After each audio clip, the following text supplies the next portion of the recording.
Olá, sejam bem-vindos para mais um episódio do nosso Entre Nós com Marcos. Aqui, toda pessoa aqui, ela tem para nós uma história muito bacana, que ela nos ajuda a crescer, nos ajuda a nos dar entendimento, conhecimento, e é baseado nisso que nós convidamos aqui hoje José Fernandes Delgado. É um amigo da gente e ele tem uma história muito bacana para contar para a gente.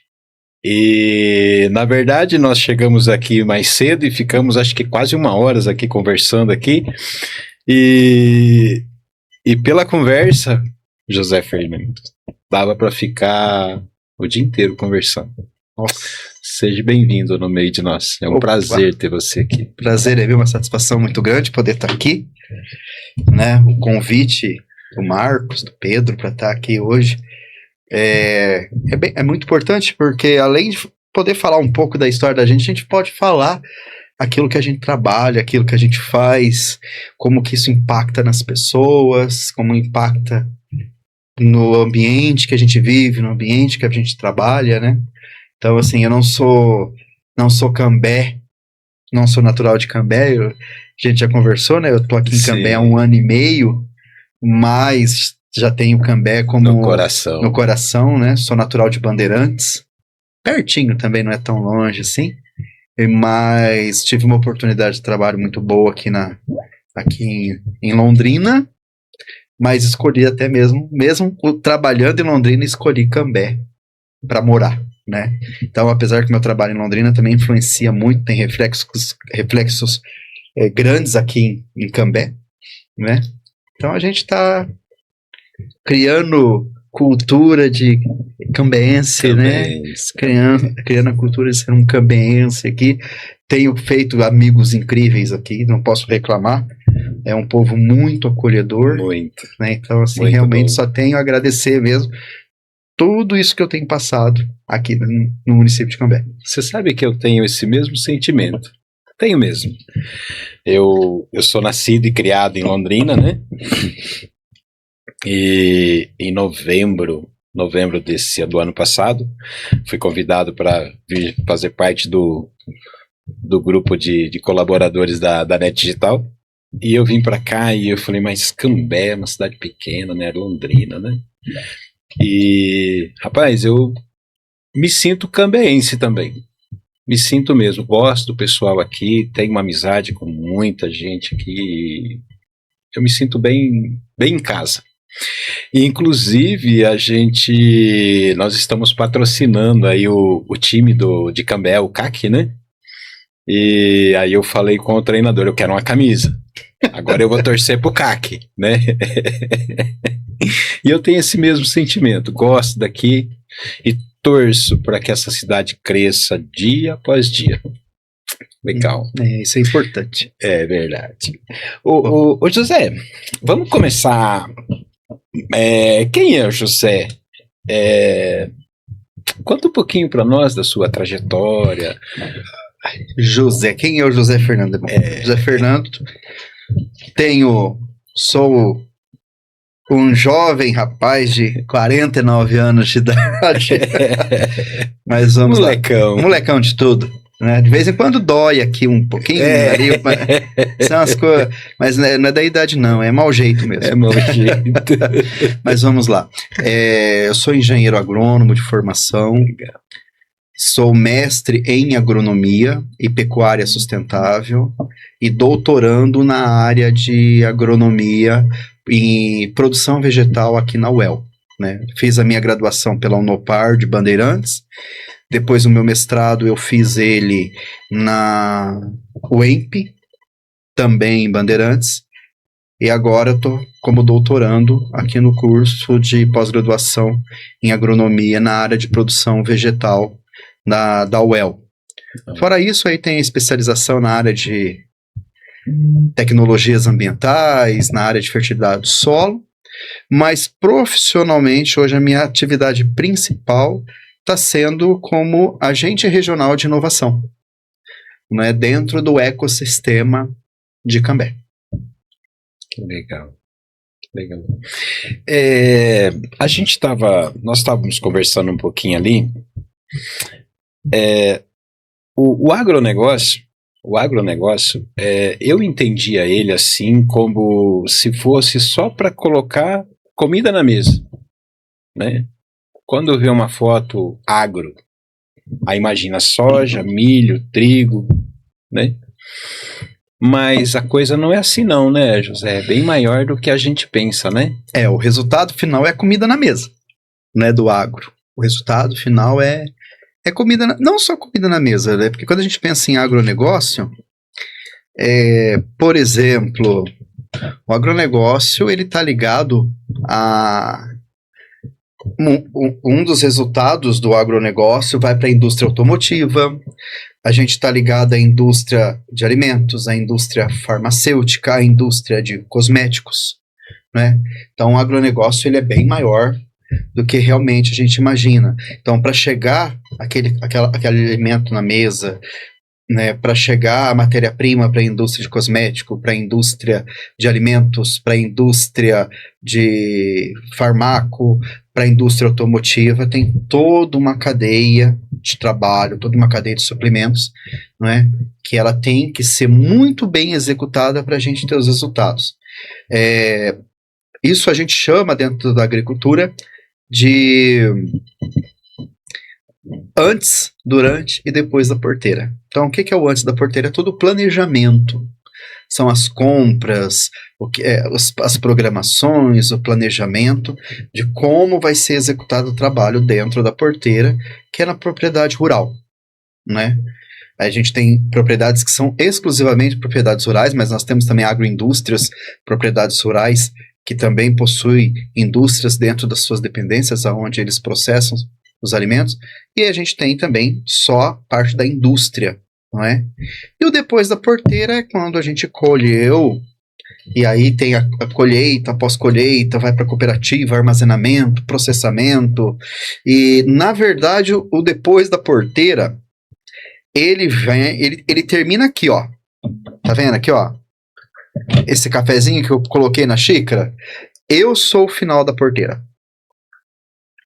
O café que foi plantado, Jesus sabe lá onde, Minas, São Paulo, Paraná, não é? Aquele café que foi plantado lá, foi colhido, foi processado, foi empacotado, foi vendido, chegou no supermercado, e aí a pessoa responsável pelo cafezinho aqui da Net Digital foi lá no mercado, comprou o pacotinho e veio e fez o café. Então, tudo termina na gente, nós consumidores. É aqui que é o resultado final de todo esse processo, não é? Então, aí você vai perguntar assim para mim, mas, ô Zé, como que o agro influencia ou tem uma ação dentro da indústria automobilística? Banana. Né? Foi até engraçado, porque tinha uma banana em cima da mesa e foi o que você explicou como exemplo do alimento, né?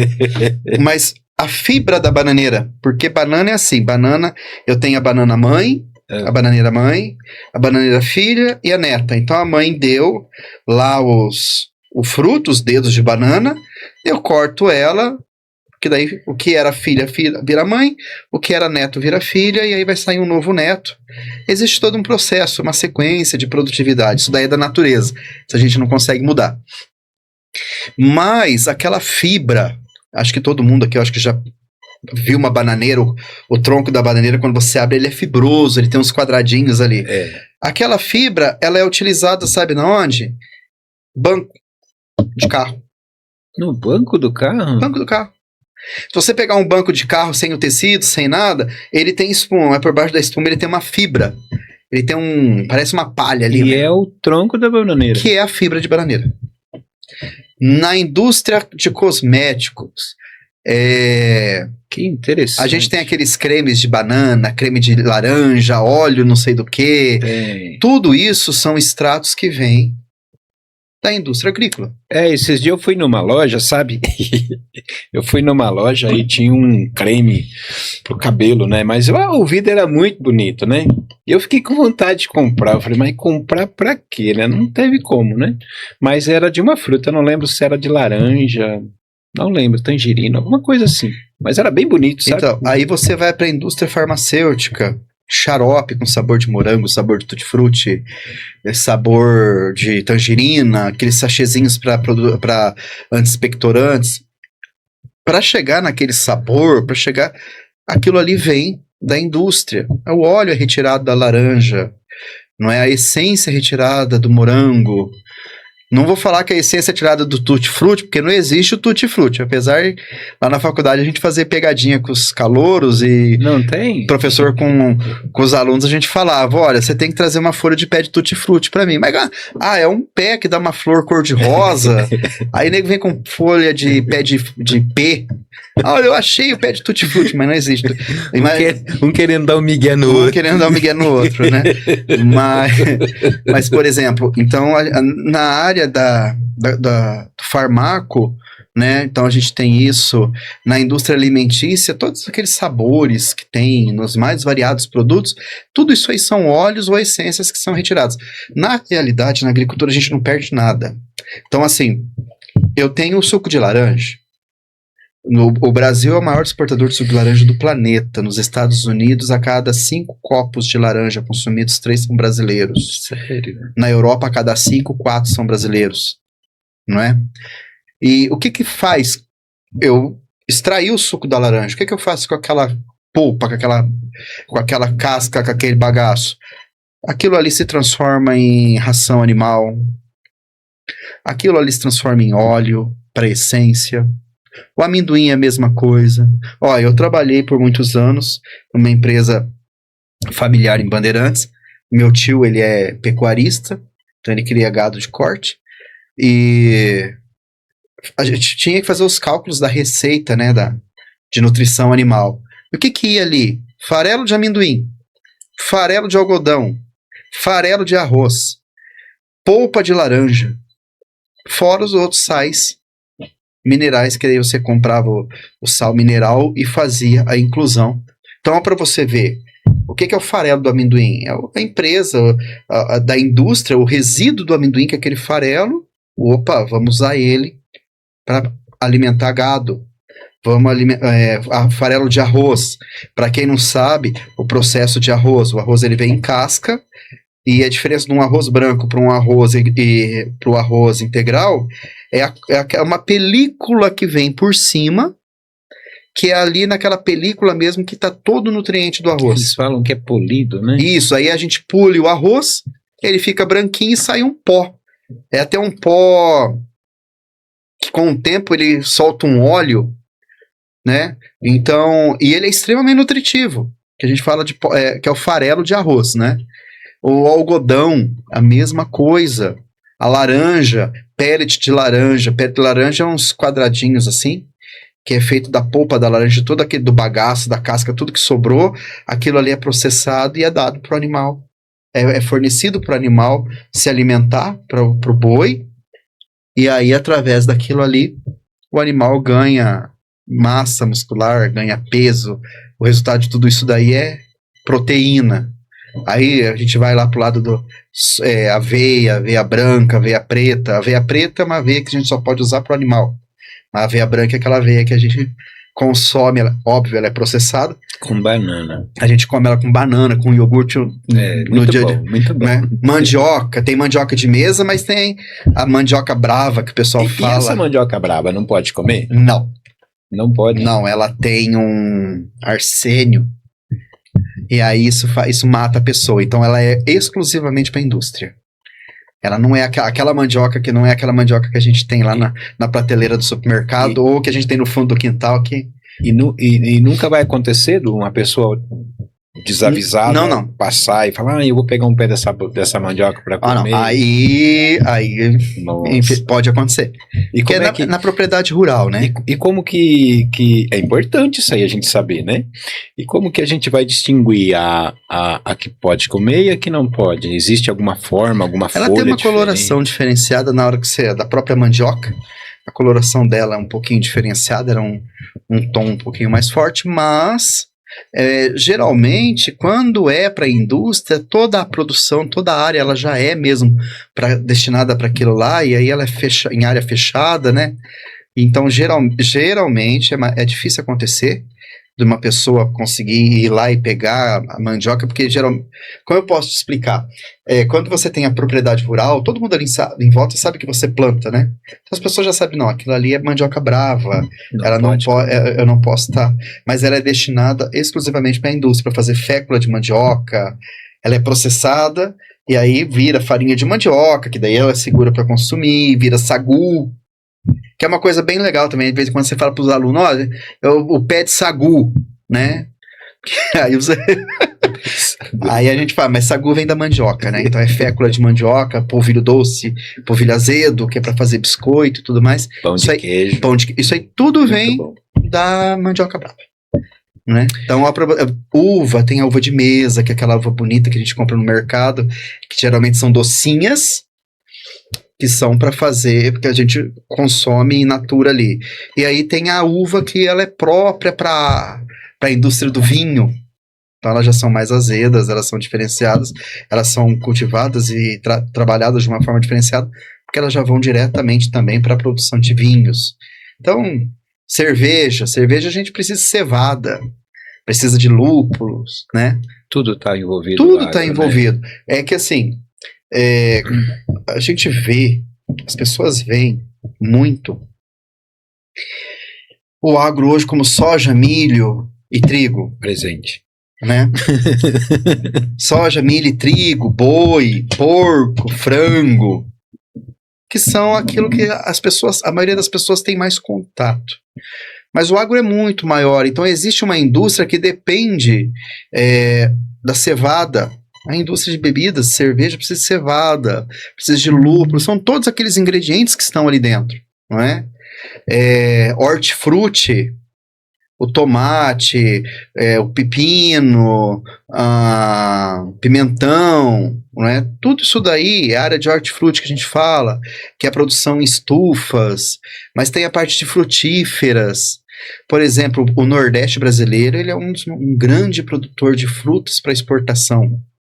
A região de Petrolina é uma área extremamente desenvolvida no Nordeste do país, onde o pessoal planta na areia e produz, não é? A gente tem ali o estado de São Paulo, o maior produtor de laranja, de suco de laranja do país. Primeira, né? Minas com café, mas São Paulo também tem café, cana de açúcar. Através da cana de açúcar, além do açúcar, a gente tem o etanol, mas também a gente retira etanol do milho, a gente retira etanol da beterraba, não é? A gente consegue, existe. No Brasil, o foco nosso do etanol é a cana de açúcar, mas nos Estados Unidos é milho. Né? Os Estados Unidos usa muito da produção de milho deles para a produção de etanol. Na Europa, eles usam muito beterraba. E qual que fica mais barato para ser produzido? Milho, beterraba? Não, cada um tem suas tecnologias, né? O Brasil ele é campeão mundial. Então não tem diferença. A tecnologia da produção de etanol no Brasil é uma coisa, a tecnologia dos Estados Unidos é outra coisa, né? Da extração é uma outra forma, a de beterraba é de outra forma. Mas por que eu falo? Por exemplo, aqui no Brasil a gente chega a ter 3, 4 safras por ano, dependendo do local e da forma de trabalhar. Na Europa isso não existe, porque eles têm um inverno. Então eles não conseguem produzir 4 vezes. Na Rússia é uma safra por ano. Europeu é uma safra por ano. Vamos lá, 2 quando consegue alguma coisa. Estados Unidos, do meio para baixo, do meio para cima, onde neva, faz frio, não tem como. Acabou, para tudo. Agora o Brasil não. O Brasil não tem. O Brasil é o ano inteiro a mesma coisa, praticamente. Existem algumas culturas que realmente você não consegue.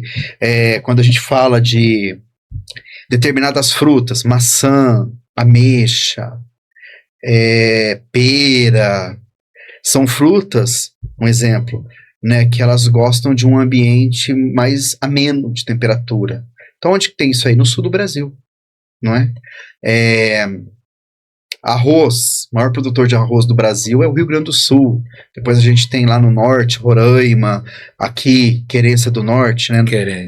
Sul do Mato Grosso do Sul, Santa Catarina se produz alguma coisa também, né? Mas o porquê? Porque aí são culturas que como eu posso dizer, se adaptam melhor às localidades e é o que tem um valor agregado bom para o produtor, né?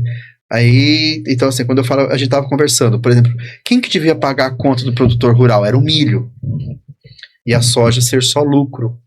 Mas com questões de mudança climática, a gente tem aí, por exemplo, o milho safrinha a gente planta agora, né, meio do ano, e ele gosta do quê? De uma temperatura mais amena. E aí, às vezes você tem um veranico ali no meio que vai atrapalhar tudo.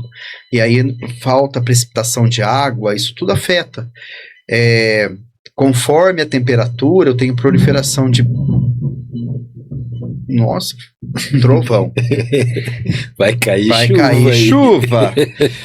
Mas conforme, por exemplo, a temperatura, eu tenho a proliferação de pragas e doenças. Então, quanto mais úmido e quente, maior é a proliferação de doenças numa cultura, maior é a proliferação de pragas numa cultura. Então, quando eu falo doenças, elas podem ser fúngicas, bacterianas, virológicas nas plantas, e pragas são os insetos que a gente fala, né?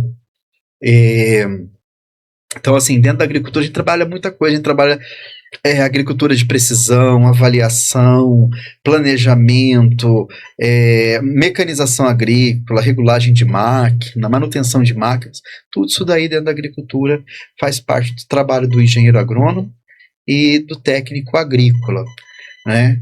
Aí você vai falar, mas qual que é a diferença do engenheiro agrônomo, do engenheiro agrícola? Nenhum, é a mesma coisa todo mundo, só mudou o nome do curso que a faculdade seguiu.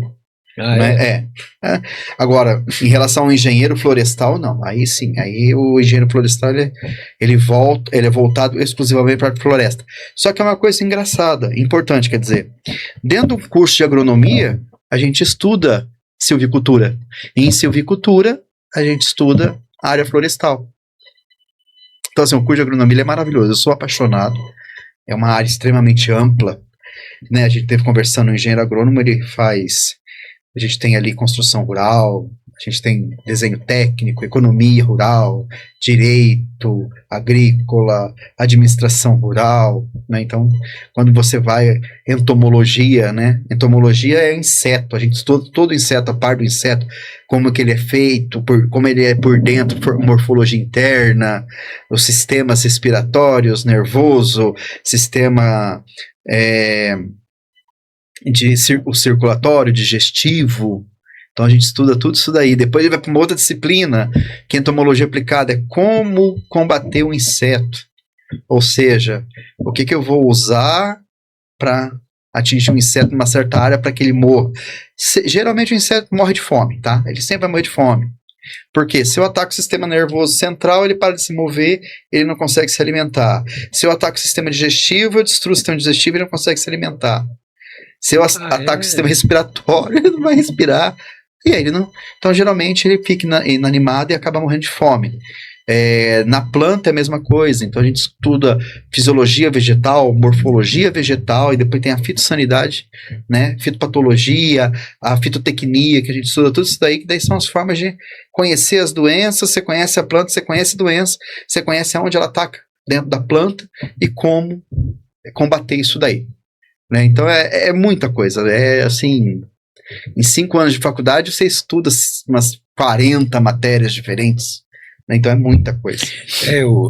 Você falou que... faz muita conta, viu?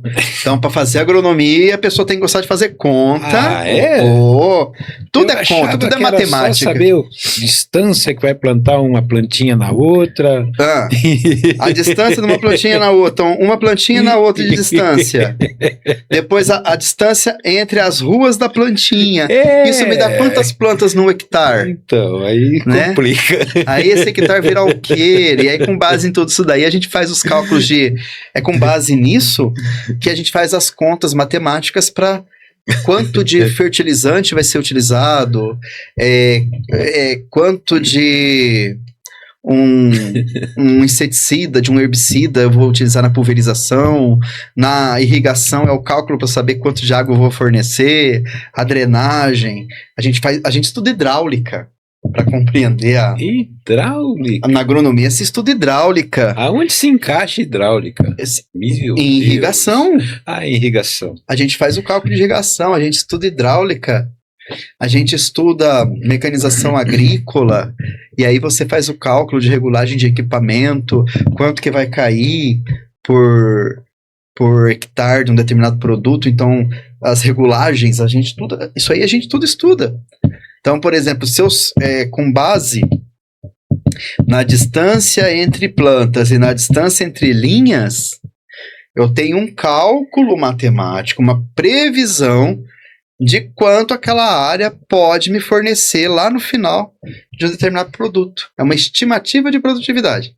Então eu vou calcular, eu faço o cálculo matemático, dentro do resultado que eu tenho, eu coloco lá que 5% das plantas não vão produzir nada, e aí existe uma média, né, que não fui eu que criei, nem meus professores, mas foi estabelecido, né, mundialmente, que um pé de soja, então ele vai me dar X vagens, cada vagem me dá um número X de grãos de soja, esse X de grão de soja, ele tem um peso em gramas, com base em tudo isso, então aquele pé de soja vai me dar X de soja.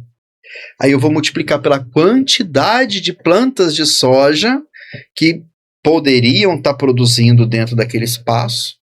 Então é uma previsão. Com base nisso, dentro de um hectare, eu calculo na propriedade total do produtor rural. E aí eu vou ter uma média de quanto ele vai colher lá na frente. É conta matemática. Então, se não gostar de matemática, você não... Aí, gente, vamos pensando aí, tá? Você falando em hidráulica, eu me lembrei de uma situação. Tinha um prédio público em Londrina que tinha que pegar uma tubulação de esgoto, não me lembro como é que era a temática do negócio, mas enfim, o cara acidentalmente ele deu uma picaretada num cano que saía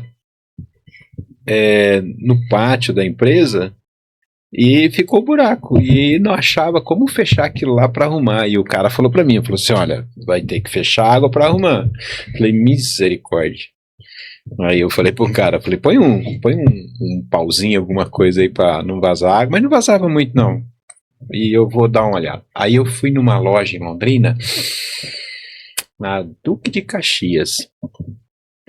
É lógico que eu liguei para algumas pessoas, eles me falaram, não, lá eles vendem peças pro agro, né, que é para irrigação, aquelas coisas lá da tudo. Falei, então vou lá. Aí eu cheguei lá e falei, pô, rapaz, se eu tô precisando de alguma coisa para tapar um buraco da dimensão de uma picareta, do bico de uma picareta. E eu mostrei a foto para ele. E ele falou assim, moleza, mano. Aí ele me deu um colar de tomada. E falei, como é que funciona isso? Ele falou, não, é assim. Aí abraçou a rede, era mais ou menos, abraçou a rede, aí tinha o buraco ficou, tinha um buraco cheio de rosca nesse colar, e aí eu coloquei e coloquei um plug ali, fechou, matou o problema. Porque assim, quando a gente... E do teu ramo. Quando a gente fala do agro e hidráulica, né, hidrologia, porque nós temos duas disciplinas, então a gente tem irrigação e a gente tem mecanização agrícola. Então a gente estuda muito vazão, qual é a vazão, qual é a pressão, qual que é a força, não é? Então assim, eu preciso, por exemplo, dentro de pulverização, eu tenho o tamanho de gota. Dependendo do produto que eu vou usar, o que eu quero atingir, qual é o meu alvo, eu tenho um tamanho de gota que eu tenho que estar utilizando, dependendo do produto, é o meu. É o seu. É o meu. O povo tá tudo ligando, mandando mensagem aqui. É porque tem um pessoal de startup que eu tô para atender e tem também o pessoal da Feira do Empreendedor que está acontecendo, então eles ficam mandando mensagem, mas vamos lá. Essa feira aí. É muito importante, é muito bacana. É sempre bom. Depois eu falo um pouquinho da feira, só deixa eu finalizar o raciocínio aqui. Quando a gente, por exemplo, na pulverização, a gente tem que ver o tamanho da gota. Então, com base no tamanho da gota, é onde eu consigo atingir o meu alvo. Você entendeu, Marcos? E aí, eu tenho que calcular, eu tenho que estudar tudo isso daí. Então, isso é na mecanização agrícola, então tem que entender hidráulica e hidrologia, pressão, vazão. Na irrigação é a mesma coisa. Pô, a água tá aqui embaixo, mas eu tenho que mandar ela lá para cima. Qual que é a pressão que ela vai chegar lá na irrigação? Quantidade de água que tem que chegar. Isso. Ou se a água tá lá em cima e vai descer, não pode ter pressão. Senão... Eu tenho que saber exatamente como fazer os cálculos e como essa vazão vai ser, porque assim, se ela vem por gravidade, é óbvio que o aspersor ou a minha mangueira de gotejamento, enfim, a forma que eu for, porque quando a gente fala de irrigação são várias formas, mas o que está lá embaixo é gravidade, né? Então tá vindo. Eu vou ter uma pressão maior de água lá, mas aqui no meio do caminho eu também tenho outros pontos de irrigação. Ali a minha irrigação ela vai ser menor. Então a gente tem que calcular tudo isso daí. Aí quando eu falei para você de irrigação, então a gente tem irrigação por gravidade, irrigação mecanizada, irrigação por tabuleiro, né? Que daí você faz a irrigação por inundação, e aí tem irrigação por inundação de sulco, irrigação por inundação de tabuleiro, que é o que o pessoal planta arroz, não é? Aí eu tenho irrigação mecanizada, que é o pivô central, irrigação por aspersão, é aquela irrigaçãozinha que todo mundo conhece, que fica ali na horta, que ela... E aí ela pode ser por gravidade, só pela pressão da água que vem, ou ela pode ter uma bomba que vai fornecer essa água. Quando a gente fala de água na agricultura, a gente tem que entender da água, de onde que essa água vem. Uma coisa é a água do rio, outra coisa é a água do poço, outra coisa é uma água de uma lagoa, outra coisa é água tratada. Então, por exemplo, a água do rio, ela tem uma qualidade, ela tem um pH. A do poço é outro. A de uma lagoa é outra. A da torneira, a tratada, o pH dela é outro, e outra, ela vem cheia de produtos. Então, tudo isso daí eu tenho que saber entender, eu tenho que compreender para poder fazer uma aplicação de qualidade, para recomendar. Então, tem um pH ideal. Todo produto agrícola, ele tem um pH. Ele tem o pH inicial e o pH final dele, né? O pH, para quem não entende, é a questão de quanto ele está ácido ou não estar ácido, não é? Então existe aquela tabelinha do pH que vai de 0 a 14, 0% ele é neutro, acima de 7 ele é neutro, acima de 7 ele é alcalino, abaixo de 7 ele é ácido, né? Até o pessoal fala, e é em meios ácidos que acontecem doenças. Então, pessoal, quem gosta muito de refrigerante aí, né, o refrigerante é um produto, por exemplo, que ele deixa o nosso corpo ácido. Quando o nosso corpo está ácido, ele está mais propenso a ficar inflamado, a ficar doente. Aí tem aquele pessoal que, aqueles produtos, aqueles negócios de água que é vendido, que dentro tem um bastão, que deixa a água alcalina, água alcalinizada, né, que é para controlar o pH do nosso corpo, que é a acidez do corpo. Então, quando eu vou fazer a aplicação de um produto no agro, eu também tenho que ver a acidez daquela água para ter a acidez da calda, porque essa acidez ela vai influenciar no meu solo, na nutrição do solo, na disponibilidade, assim como também vai influenciar na planta. Para eu preparar um tanque de calda, eu tenho toda uma sequência certinha de pôr produto. Não é só ir lá e jogando, porque são vários produtos que estão se tendo reações químicas entre eles, e essas reações químicas elas podem me fornecer espuma, ou pode me criar uma precipitação que pode causar todo o entupimento do sistema de pulverização. E isso aí é caro, tem que desmontar, limpar, é dispendioso, eu perco tempo, o produtor rural, tempo é dinheiro, porque a gente tem prazo, janela de plantio, tem prazo para colher. Por quê? Porque eu tenho uma janela de plantio logo na sequência. Então, por exemplo, quando eu planto milho, eu tenho entre o milho e a soja, eu tenho que dar um prazo. ali de 30 dias para iniciar o plantio da soja. Então o pessoal não entende, né? Produtor rural é assim, eu tiro o chapéu para produtor rural, porque o cara comprou um caminhonetão, mas tem que tirar porque assim, o cara tá desesperado, não pode chover muito, se chover muito eu perco, mas se não chover eu perco, pro cara não tem sábado, pro cara não tem domingo no período de colheita ou de plantio. O cara tá lá de madrugada, a noite inteira colhendo, a noite inteira plantando, é o tempo inteiro olhando, eu tenho que cuidar da minha área, eu tenho que ficar de olho na área do meu vizinho, para ver se o cara não cuida direito, ele pode ter um problema com uma doença, ele pode ter problema com uma praga, e eu não posso ter isso aqui na minha área, porque isso vai me custar dinheiro. Então, assim, não é fácil. A preocupação é constante. É constante, é uma área ali que a gente é o tempo todo trabalhando. É muito fácil você estar lá no supermercado e pegar o produto na prateleira, é lindo, né? Tá ali bonito, o trabalho que tem por trás, né? Produtor, quando a gente fala leite, produtor de leite, o cara tem lá a vaca, ele tem que tratar da saúde daquela vaca, ela tem que ter uma sanidade animal, aonde vive, o que ela come, não é? E aí tem todo aquele processo da captação da ordenha, e aí você tem que ter os parceiros certos, e aí você pega aquilo, você manda para a indústria para chegar, e aí assim, o leite em caixinha no mercado custa X, mas é centavos que o produtor rural recebe pelo litro de leite. E ele tem que pagar todos os custos, né? Óbvio, ganha esse dinheiro, porque se não ganhar dinheiro, não tava ali. Não tava. Né? Mas não do jeito que ele esperava que ganhasse. E não é do jeito que todo mundo imagina. Né? Uma coisa é quando você tem um grande produtor rural. Outra coisa é quando você tem os pequenos. Lembrando que quem põe comida na mesa, a grande maioria, é a agricultura familiar. Tá? É a agricultura familiar que é o grande produtor de abastecer as prateleiras, né? Fornecer na feira. Porque o grande produtor, o cara planta soja, planta milho. Né? O Brasil não é mecanizado. E outro, o Brasil não é autossuficiente, por exemplo, em trigo. A gente importa trigo. Eu ia fazer a pergunta para você sobre arroz. A gente é um grande produtor de arroz, mas em certos momentos a gente tem que importar arroz para atender a demanda nacional. Arroz também? Às vezes em determinados momentos. Já o feijão não. O feijão a gente já é autossuficiente. Então, assim, o grande produtor, aquele cara lá do Mato Grosso do Sul, Mato Grosso, Goiás, Tocantins, esses caras não. O que é isso? Soja. São os grandes produtores de soja, porque dá muito dinheiro. Mas eu tenho que valorizar, eu tenho aquele pequeno produtor que é o cara ali que tem as suas estufas, o pessoal das granjas de frango, né? Quando a China ou os Estados Unidos, agora a Europa, né, não está querendo comprar carne brasileira, o cara desespera, porque assim, ele, né?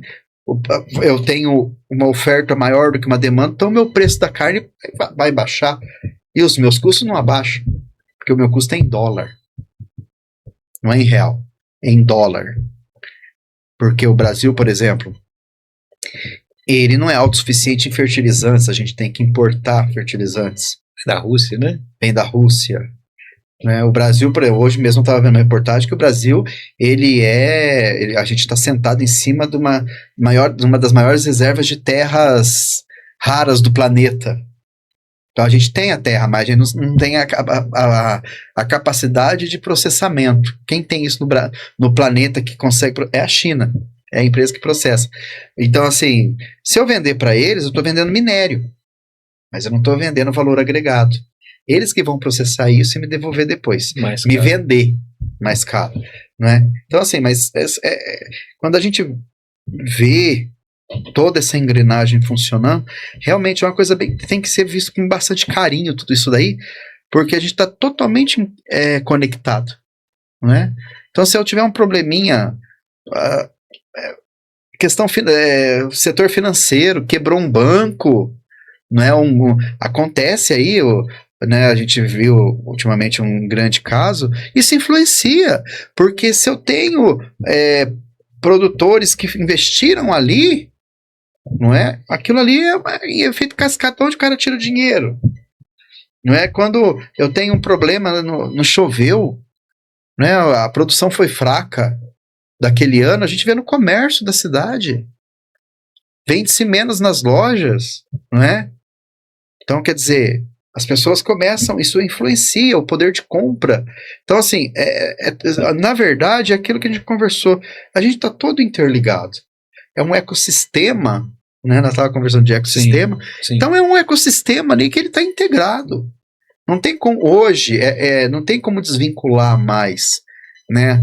Não, eu vou cuidar do meu e que se exploda o restante. Não pode, a gente não pode ter esse pensamento. Se a gente deixar que o outro explode, acaba sobrando pra gente também. Ó, acabei de falar, eu como produtor rural tenho minha propriedade, mas eu tenho que ficar de olho no meu vizinho. Sim. Porque, que se exploda ele tá cheio de... Mas o problema que ele tem lá hoje pode vir para mim aqui amanhã. Disseminação de doença no campo é a coisa mais fácil do mundo. Hoje você não tem, amanhã você tem. Essa semana não tem nada, semana que vem tá praguejado. E é assim que funciona. Você entendeu? É igual, eu acho que, fugindo um pouquinho, mas não fugindo, a questão da dengue na cidade, né? Uma menina, uma agente, né, foi na minha casa, aí ela olhou tudo, falou, tá, beleza. E aí ela falou, vocês têm animal, né? Tem, a gente tem 2 cachorros. Aí ela falou assim, cadê as vasilhas de água? Tá ali. Ela deu uma olhadinha, olhou. Eu falei, por que você tá olhando na vasilha de água dos bichinhos? Ela falou assim, porque acontece de ter dengue na vasilha de água do cachorro. Eu falei, como isso? Aí eu peguei e perguntei pra ela assim, né? Eu falei pra ela assim, e aqui tem muito foco? Ela falou assim, aqui onde que você mora tem muito foco. Eu falei, mas é nos fundos de vale? Ela falou assim, não, nas casas. Aí eu peguei e falei assim, então nós temos que começar a olhar o nosso vizinho também, como é que eles estão. Eu falei assim, exatamente. O que você acabou de falar. E o da dengue é engraçado, porque até um tempo atrás a gente tinha aquele negócio que a dengue era só em água limpa, né? Agora não. Agora não, agora ele tá se reproduzindo em água suja. Tadinho, né? Isso Gosta daí, de água suja agora. isso aí é adaptação. A natureza se adapta. Isso aí é adaptação. A natureza se adapta ao ambiente que ela tá. E aí, a única coisa período de calor, é onde tem a maior quantidade de mosquito, né? Onde prolifera, foi aquilo que eu te falei. Temperatura e umidade, as pragas aumentam. No caso, os pernilongos, os mosquitos, né? Ele acaba se reproduzindo mais do que no período do frio. Essa ainda porque a partir do momento que ele conseguir reproduzir no frio, meu filho, aí pronto o negócio. Mas realmente, aquele negócio não é só fundo de vale, é terreno sujo, com lixo, acumula água. E quando a gente fala lixo, não é só o mosquito, né? Tem várias outros tipos de pragas que se desenvolvem ali, que podem trazer problemas de saúde, né? Mas no campo também a gente tem que ficar de olho na questão de saúde, uso de agrotóxico, agroquímico, vamos ser, defensivo agrícola, pronto, deixa eu falar o nome bonito. Agrícola. Defensivos agrícolas, né, e geralmente quem é o maior negligenciador de tudo isso é o próprio produtor rural. É a própria pessoa. O ser humano, né? O próprio ser humano. Nós mesmos acabamos fazendo coisas que acabam ali influenciando Nós somos o causador de tudo. Dos nossos resultados. Mas faz parte do processo, é assim mesmo. Vai surgindo curiosidade. Nós somos autossuficientes na soja. O que nós produzimos, nós consumimos e vendemos. Da soja, você tá falando? Soja. Tá. O milho também. Não pode vender muito milho não, senão fica sem. O arroz já não é O arroz depende do ano. Depende da produção. Clima. Isso, tudo isso influencia. Trigo a gente não é autossuficiente. Por quê? Porque não é em todo lugar que consegue fazer. Por exemplo. É que ele depende de muito frio, né? Do clima, né? Nós estamos no sul do Brasil. Eu falo assim, sul do Brasil, mas nós não tem o clima mesmo, o clima temperado do sul do Brasil. Essa região nossa aqui de Londrina, do norte velho. Por exemplo, São Jerônimo da Serra, que é bem alto, é legal. Ali dá para plantar um trigo.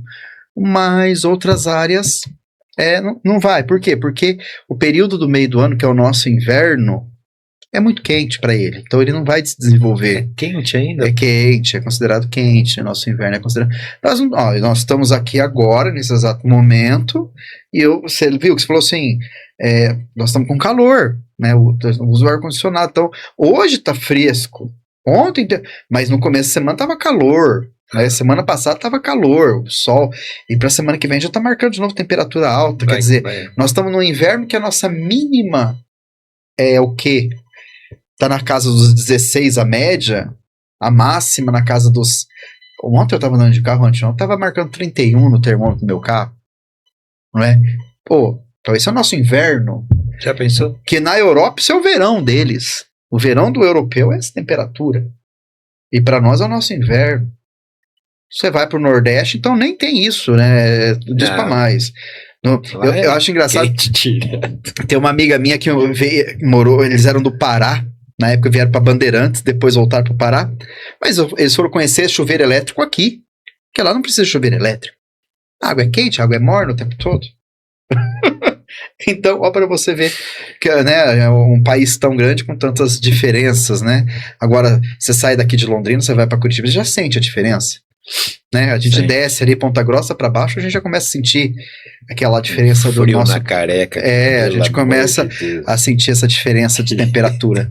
Mas, assim, é isso que é encantador no nosso país, e esses são os desafios que a área do agronegócio tem para enfrentar. Então é um grande desafio. Por exemplo, eu moro em Londrina e eu venho todos os dias para Cambé, né? Uhum. No caminho tem uma plantação de trigo. O que leva o agricultor aqui a escolha do trigo? Escolha individual dele. O milho não está compensando. Na verdade, existe uma coisa na agricultura que a gente, quando a gente se preocupa muito com doença, com praga, com resistência, que é rotação de culturas, ou seja, o que faz eu ter cada vez mais uma quantidade de pragas e doenças numa determinada área, numa determinada região? É a sucessão de cultura. Eu planto milho e soja, de vez em quando eu jogo um trigo, eu jogo uma aveia. Isso é rotação de cultura, não é. Isso é sucessão de cultura. Estou sempre plantando a mesma coisa. Rotação de cultura não, eu vou mudando. Então eu planto soja, depois eu vou pro milho, eu vou para uma aveia, depois da aveia eu volto pro milho, do milho eu vou pro trigo, do trigo eu venho pra soja, sabe? Isso é uma rotação de cultura. Eu faço uma rotação, eu faço uma mudança de culturas dentro da minha área, aonde essas mudanças, essas rotações de cultura, elas beneficiam o solo, não é? Beneficiam aquela vida microbiana que existe ali, e também ela é uma barreira para a propagação de pragas e doenças. Entendeu? Agora, infelizmente, isso aí o ideal seria essa, mas a gente não consegue fazer, senão não paga a conta. O produtor não paga a conta. Então eu fico naquela milho, soja, de vez em quando eu jogo um trigo, de vez em quando eu jogo uma aveia preta, né? Ali para criar material de cobertura, fixação de nitrogênio, descompactação do solo, mas é sempre assim. Época de soja é sempre soja. Sempre soja. Por que é sempre soja? Porque é o que tem maior valor agregado. Uma saca de soja é o que tem maior valor agregado. O saco de soja hoje tá ok, meu Deus, acho que se eu não estiver falando besteira, o saco de milho hoje é 50 conto. Soja é 100, tralalá. Mas o plantio é muito caro, né? O plantio é extremamente caro. Eu tenho um amigo meu que ele é gerente numa fazenda. Ele é 100 alqueires, 110 alqueires, se não me engano. Nossa, e aí um dia eu conversando com ele, né? Eu saí do trabalho e falei, vou lá conversar com o meu amigo. Fui lá. E aí sentamos um pouquinho e surgiu a curiosidade. Falei, cara, quanto que fica para plantar soja? Ele falou, vamos às contas? Aí, matemática, né? E fomos, deu 1,5 milhão. É, meu filho. 1,5 milhão. Eu falei, rapaz, 1,5 milhão. Agora eu comentei com ele, eu falei, rapaz, já pensou você jogar 1,5 milhão no solo, na terra? E aí você ficar esperando. Você tem que esperar. E o teu santo tem que ser forte, rezar, pra tudo dar certinho pra colher. Aí tem aquele cara que fala assim, não, mas eu tenho lá, vamos por X hectare, ou X alqueire de terra. Eu arrendo. Ótimo. É ótimo isso aí. Você tem uma pessoa que cuida da sua terra, porque ele tem que cuidar, senão ele não vai colher. E no finalzinho da brincadeira você vai receber lá X sacas de soja por hectare e tal. E mais X sacas de milho. Depende das negociações.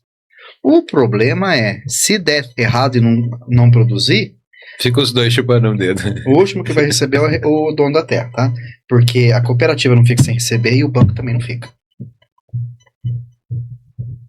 E como é que funciona o seguro? Eu sei que a gente conversou um pouquinho o seguro. superficialmente sobre isso. Por exemplo, esse amigo meu ele é gerente de uma fazenda, 110 alqueires. Ele colocou 1,5 milhão, ele gastou 1,5 milhão para tudo aquilo lá. Aí deu ruim. Seca, não deu certo, depois para colher, chuva, e aí ele perdeu 100%. Vamos ser bem exagerados, 100% que ele perdeu. Tá, o seguro é igual o seguro de um carro, tá? É igual um plano de saúde, né? A gente paga para não usar, né? Então o seguro é uma segurança que a gente tem as seguradoras que fazem os seguros agrícolas. E quando acontece uma questão de grande estiagem, chuva, ou um ataque de praga, enfim. Aí o perito vai lá da seguradora avaliar o porquê que não teve. Quando você aciona o perito, ele vai lá para avaliar o porquê, né, que aconteceu aquilo. E aí tem N fatores. É avaliada a qualidade de semente, é avaliado o período, se você estava dentro da janela de plantio ou não, isso é tudo verificado pelas empresas. Eles pedem todo o histórico da área. Quando você vai fazer o seguro, eles já pedem o histórico da área. Quando eu falo isso, é que ele vai analisar, né, dentro daquele período ali que você estava plantando, né, daquela safra ali, o porquê que não deu, o que você fez ali. Então, são N fatores. Só que a seguradora não vai pagar o 100%, tá? Até porque elas não aguentam. Imagina só, uma seguradora no universo, não sei de quantos mil produtores, ela abrange todo mundo, aciona. Uma metade daquele ela não vai lá. conseguir, então existe um limite também que elas pagam. Até X% elas vão conseguir pagar. Acima daquilo é inviável para ela. Então, você entendeu? De novo, nós estamos entrando numa questão da engrenagem que se junta. É um setor que está ligado a outro setor que ele pode quebrar, que se ele quebra, afeta aquele. E da onde que a seguradora puxa dinheiro? Ela puxa do setor financeiro, ela puxa dos bancos. Os bancos também não vão ficar soltando dinheiro. Você entendeu? Todo mundo trabalha junto, não é? Tem a indústria. Então, quer dizer, e aí nessa ponta aqui eu tenho o produtor rural, e aí eu tenho toda uma indústria que trabalha em volta dele. Indústria de máquina, indústria de fertilizantes, as indústrias de insumo, as cooperativas, tem tudo isso aí em volta.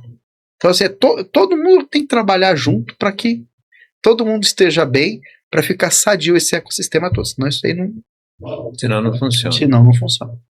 Você entendeu? E aí, se esse ecossistema agrícola não vai bem, existem outros ecossistemas que estão interligados a ele, que também não vão bem, não é? Então, a gente sabe, um município, a gente fala em Cambé, a gente sabe, a gente já conversou, né? Hoje, a minha função dentro do nosso município é através da UEL, que eu sou vinculado à UEL, né? Eu sou bolsista deles ali, trabalhar como agente regional de inovação. Então, e eu cuido de qual ecossistema? O ecossistema de Cambé. E aí eu te passei que dentro do ecossistema de Cambé nós temos 5 vertentes. Uhum. A vertente do agro, a vertente do farmaco, né, que é a indústria farmacêutica, a vertente do químicos e materiais, a vertente do eletrometal mecânico e TIC, que é tecnologia de informação. Que aí já é nós. Não, e aí já são vocês. Então, vejam bem. Até agora a gente estava conversando só de uma vertente do nosso município. Mas nosso município trabalha com 5 vertentes. Quer dizer, as 5 principais. Tá? Essas são as 5 principais. Mas nós temos outras também. Nós temos o setor de serviço, que é o nosso comércio. E é o maior. Que é enorme. E aí quando a gente fala, e aí se a gente vindo, né, para essa área minha de agente regional de inovação, né, a gente está falando de Cambé, que é um modelo de ecossistema. Eu tenho Londrina aqui do lado, que daí já é um ecossistema totalmente desenvolvido, que a realidade dele é totalmente diferente da nossa realidade, e aí o trabalho que é feito lá eu não posso querer copiar o que está sendo feito lá, aqui. Eu tenho que adaptar o que é sucesso lá para desenvolver aqui.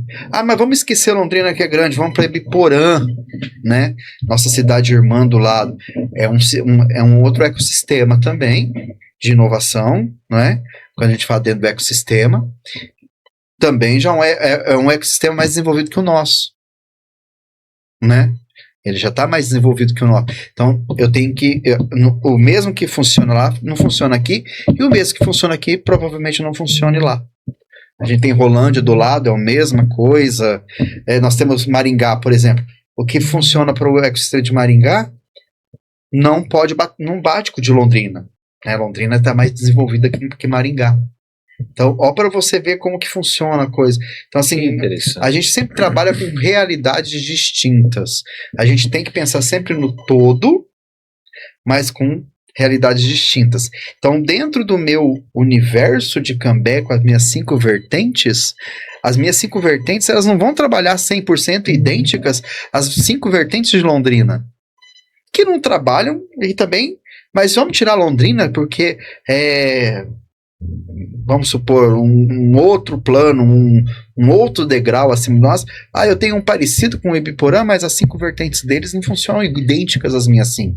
Então tudo tem que ter uma adaptação. Só que se eu pegar tudo isso, aí eu venho para aquele universo que a gente sempre fala, aquela coisa bonita, né? Região metropolitana, mas espera lá. Aí dentro da região metropolitana está todo mundo trabalhando junto. Então veja bem, se eu for pensar no... Você está entendendo? Eu venho de um resultado micro para um macro. E dentro daquele macro, se o micro não funcionar direito, vai pode não quebrar, mas vai afetar o resultado macro. Ou seja, então, nesse ramo não tem como falar se eu sou grandão, tô nem aí com os pequenininhos. Não, precisa do pequenininho. Eu sou grandão, legal, ótimo. Parabéns porque você batalhou para ser grande e chegou lá. Mas eu não posso esquecer da base que vem embaixo. Eu tenho uma base aqui. Você entendeu? Eu tenho toda uma base. Então, vamos supor, é igual uma grande indústria. Eu tenho o CEO da indústria, o cara que manda. Eu tenho uma diretoria que manda. Parabéns, eles são as pessoas que estudaram, as pessoas que estão preparadas, capacitadas para tocar. Elas são as responsáveis por fazer aquela indústria funcionar.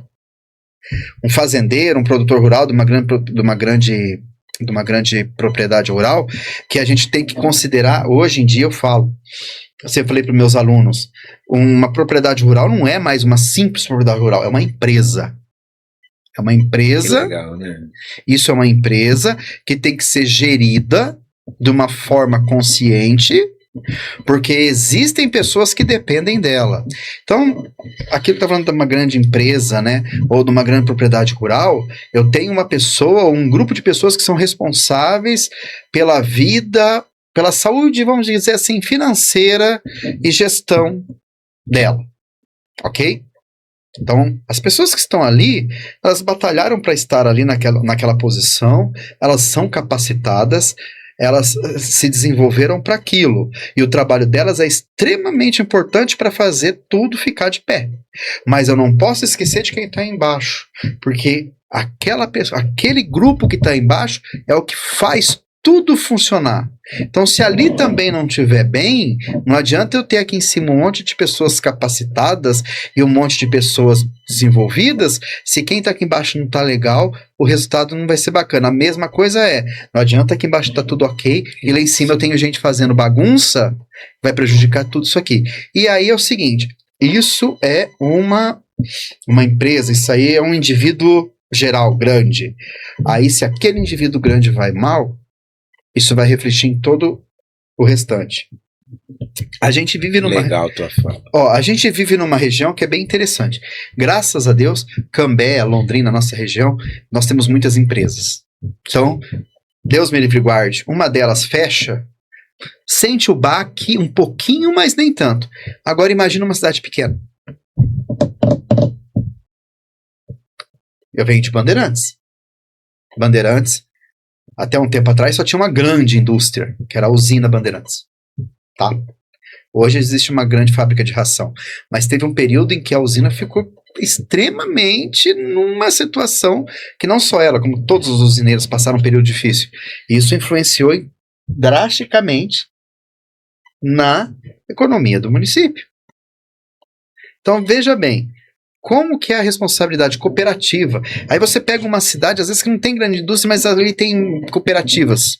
E as cooperativas são um grande motor econômico daquela região. O pessoal que gera a cooperativa faz uma bagunça aí, e daí? Acaba com todo o sistema econômico. Nós tivemos exemplos de cooperativas que quebraram no Norte Pioneiro ali, né? E a economia dos municípios, meu Deus do céu. Por quê? Porque o produtor rural jogou toda a soja dele dentro daquela cooperativa. Não. Aquela cooperativa quebra. Ele não tem a soja mais para tirar, porque a soja foi vendida, foi embora, e também não recebeu o dinheiro, e daí? E aí o cara tem conta no banco, o cara tem conta no comércio, o cara tem conta num outro lugar, e ele tem que pagar todo mundo, e daí? Imagina um cara com uma despesa de 1,5 milhão e isso. Nossa. Não, ele tem... O teu amigo, quando ele falou pra você que ele tem uma despesa de 1,5 milhão, é pra aquele momento. Você pode ter certeza que ele tem conta de trás vindo por aí. Tá? Quando a gente escuta falar plano safra na televisão, tudo isso daí é para fomentar dinheiro para o produtor conseguir comprar insumo, conseguir trabalhar e também negociar as dívidas que estão lá atrás. Meu Deus. Não é fácil, Marcos, não é fácil. Por isso que eu falo, hoje a gente trabalha de uma forma tão... E aí a gente começa a expandir. Então a gente começou falando pequeno, e a gente vai expandindo. E aí o que acontece lá na Ucrânia influencia aqui, por quê? Porque nós estamos numa guerra, eles têm a sua guerra lá, que interfere no valor do fertilizante aqui.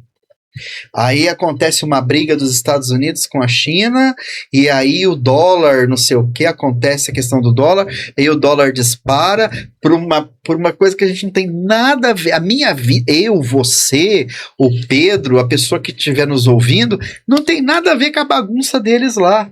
Mas estamos no meio. Mas a gente é influenciado, por quê? Porque tem esse rolo aí, porque... Isso afeta o nosso dia a dia. Combustível. Guerra do Irã com os Estados Unidos, a gente não tem nada a ver com isso. Os caras estão lá, não sei quantos 1.000 quilômetros da gente. Mas a gente não. Aqui só que isso influencia no valor da nossa gasolina. Subiu o preço do combustível, sobe o preço do alimento. Por quê? Porque fica mais caro para plantar, fica mais caro para colher, fica mais caro para transportar. Uma vez, rapaz, uma vez eu quase que eu bati num cara. Nós estava viajando, a gente estava indo para Goiás. Nós estava indo era uma caravana de uma empresa, nós estávamos indo para Goiás. E aí paramos para almoçar na divisa, Paraná, São Paulo. Paramos para almoçar, e aí almoçando e tal, e aí eu gosto de conversar e tal, e eu vi um cara meio quietão lá, e aí eu sentei para conversar com ele. Ele era... ajudante de motorista de caminhão.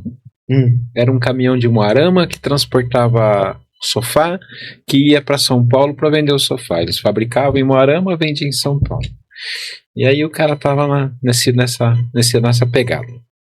E aí eu peguei, fiquei com raiva do cara. Eu peguei e reclamando com ele lá, né? Comentando com ele sobre o preço do combustível e tal, que tá difícil, né, e tal. Aí ele olhou pra mim e falou assim: eu já não tô nem aí. Falei, por quê? Eu falei, eu não tenho um caminhão. Não dá vontade de bater. Eu não tenho caminhão, então eu não tenho que pagar. Chato, meu. O caminhão que tem menos roda, que tem menos pneu, ele vai ter 2, 4, 8, 10, 11, 12 pneu. Aí você pega que um pneu de caminhão custa aí R$4.000 cada. Aí tem a manutenção, tem o frete, tem o pedal. E aí vai tudo isso. Não, mas aí tem um problema também, por exemplo, o cara para pegar aquela carga de sofá de Umuarama e levar para São Paulo, ele calcula, né? Vamos às contas de novo, né, As seu contas. José? Aí ele calcula lá, né? Bom, eu vou gastar X de combustível. Por quilômetro rodado, eu tenho que a porcentagem X de desgaste do meu veículo. Exatamente. Então eu vou ter que vender o meu sofá por valor X lá onde que eu vou chegar, não é? Uhum. Aí o cara fala pra mim que ele não tem nada a ver com aquilo, porque ele não tem caminhão. Ah, pelo amor de Deus. Infelizmente, tem muitas pessoas que pensam assim, não é meu. Exatamente. Essa mentalidade a gente tem que trabalhar ela para mudar. É fácil? Não, não é fácil. Mas uma hora tudo se acerta, imagina.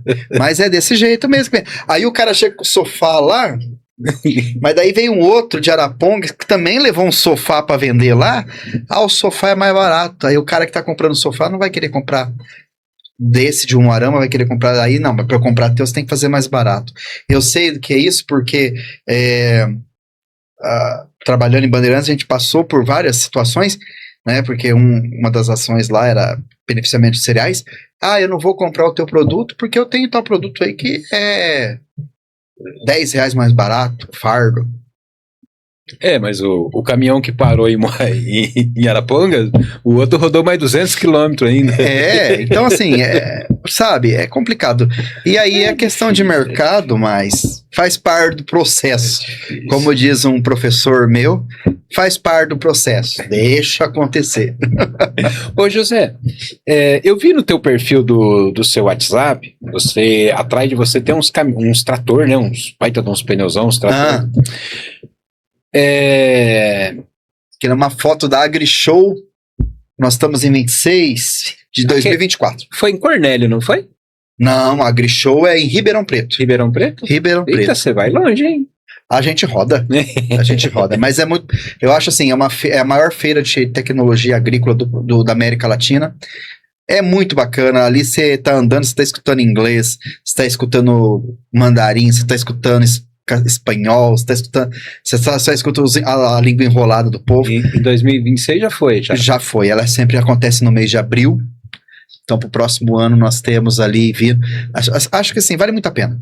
Acho que toda pessoa que tem interesse em conhecer tecnologia, ver o que está acontecendo, tá antenado, tanto da área do agro, mas aí agora que você chega lá, Marcos, olha, ali tem o pecuarista, ali tem o agricultor, né? Porque uma coisa é o cara ser pecuarista, outra coisa é ser agricultor. Agricultor é quem planta, pecuarista é quem cria animal, não é? Mas, e ali tem para a área do frango, tem para a área do boi, tem para a área do cavalo, tem para a área de ovinos, aí tem para a área de fruta, tem para a área de cereais, tem maquinário, tem as empresas bancárias ali. É uma loucura. Aquilo lá é helicóptero subindo e descendo o tempo inteiro, é carrinho de golfe carregando todo mundo. Ainda ano que eu tava lá a última vez, eu brinquei, nossa, como é que eu faço pra andar no carrinho de golfe desse? Porque, pessoal, se você for comprar uma máquina daquela ali, você anda no carrinho. Aí você falou, eu já nem gostei do carrinho. Não gostei muito do carrinho. E aí tem as empresas de comunicação estão ali, sabe? Então, assim, ali você vê, tem empresa de aviação que vende avião agrícola, né, para pulverização. Então ali você vê, é uma feira que num dia só você não vê ela inteira, tá?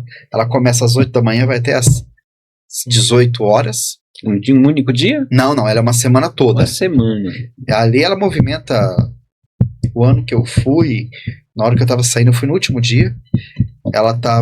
Eles anunciaram, já estavam batendo na casa dos 12 bi de reais de negócios, né? Então eles movimentam muito dinheiro, para a América Latina toda ali, vem empresas do mundo inteiro, vem para o Brasil para vender seus produtos, então é muito interessante. Então assim, é uma experiência que vale muito a pena, né? Eu vou falar com o Pedrinho. Não, tem que ir. E eu vou falar para ele que eu quero andar no carrinho de golfe. E aí tem também, mas isso em São Paulo, né? Em Ribeirão Preto. Ah, lá mas não tem. Não, ela é em Ribeirão Preto, essa feira. Mas nós temos no Paraná, a gente tem a Copavel, Cascavel, que é gigantesca, uma referência, sabe? É uma feira agropecuária. Não é igual a exposição de Londrina, sabe? É diferente. É uma feira só de negócios. Você entendeu? Só para o pessoal entender. Em Castro tem a feira do leite, toda a indústria da área de laticínios está ali.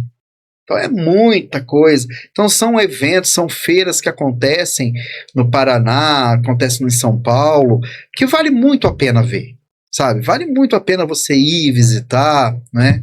É bem interessante. Hoje a gente está tendo a nossa feira do empreendedor aqui em Londrina. E conta um pouquinho dela para nós. Eu fui lá, é maravilhoso. A feira do empreendedor, ela abrange, são 3 dias, ela é gratuita, viu, pessoal? Então quem tiver lá pode ir, faz a inscrição na hora, e ela é totalmente gratuita. E nós temos uma instituição muito, muito séria por trás de tudo isso, né? Eu posso falar o nome? Que é o Sebrae? Pode. Então nós temos o Sebrae, né?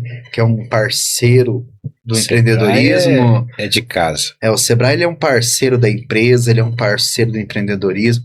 Aqui em Cambé, ele é um grande parceiro nosso na Secretaria de Desenvolvimento Econômico e Inovação, mas também das startups, das empresas, tudo assim, é uma coisa de doido, né?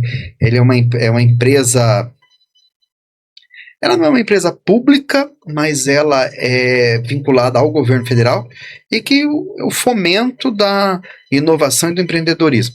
E a feira está sensacional. Eu fui ontem eu acho que é o Pedro Barros que teve uma palestra dele, a palestra magna, que sempre acontece no final do dia. Hoje é o Caíto Maia, dono da Chili Beans, lá do Shark Tank. É ele que vai estar lá hoje falando, né, sobre empreendedorismo. Amanhã é uma moça, eu não me lembro o nome. Mas, enfim.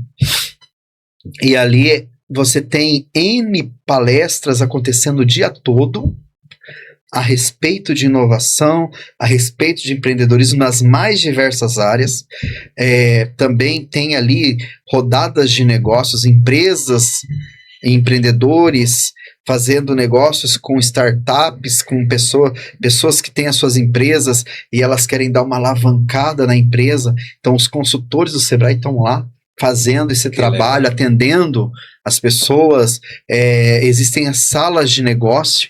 Então vejam bem, eles se preocuparam em montar um espaço para atender as empresas, para o desenvolvimento das empresas, abriram um espaço para atender a questão de sala de negócios, fomento, verba, dinheiro, né, como desenvolver isso, e vários expositores que estão lá apresentando suas ideias, apresentando seus produtos. Então assim, eu vi N empresas ali, sabe, estiveram presentes com seus estandes ali, isso vai até amanhã. Então hoje começou depois do almoço, vai até às 10h30 da noite. Amanhã é das 8, 9 horas da manhã, vai até, eu acho que é 7 horas da noite. Então, sábado aí, pessoal, quem tiver interesse, os meninos, vocês também, se quiserem ir lá, vão lá. O estacionamento é de graça, no Parque Ney Braga. Então, não pague o estacionamento, tá? Pode entrar com o carro lá dentro. Você vai entrar com o carro lá dentro, é direcionado, e aí você entra, depois você passa pelo portão principal da feira, faz seu credenciamento, e aí você entra. É uma oportunidade assim de criar conexões, conhecer pessoas, você cria conexões para o seu negócio, ver o que está acontecendo na nossa região. Tem gente do Paraná inteiro vindo ver essa feira do empreendedor. A primeira dentro do Paraná aconteceu em Pato Branco, a segunda esse mês está sendo em Londrina, mês que vem vai ser de Curitiba. Então são só 3 municípios no estado todo que tem essa feira, né? Então tá vindo para cá essa feira, é uma forma mesmo de conhecer, de ver o que está sendo trabalhado, o que está sendo desenvolvido, as oportunidades que tem de parceria, então vale muito a pena. Sabe? Legal. Essa questão de inovação vale muito a pena. Aqui em Cambé, nós estamos num ecossistema inicial trabalhando para desenvolver tudo isso, tá? Eu posso falar da nossa feira? Pode. Então vamos falar. Por favor. Então, assim, pessoal, nós temos aí né, Marcos, aqui e a Net Digital é nossa parceira esse ano. Estamos juntos aí. Esse ano nós vamos ter a segunda feira de profissões e inovação de Cambé. É uma ação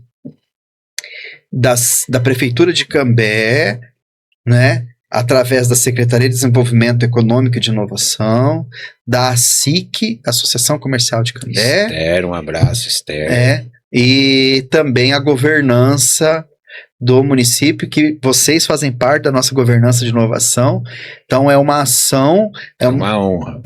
Como é que a gente fala? É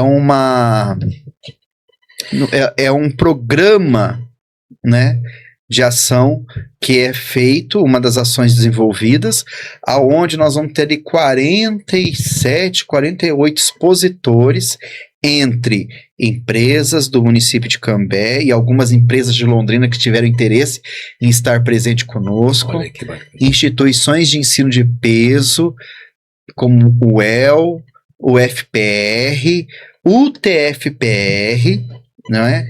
E outras instituições de ensino privadas ali de Londrina, que tem polo aqui em Cambé, e também entidades de classe, como Sebrae, CREA, instituições financeiras, todos eles, Senai, Sesc, né?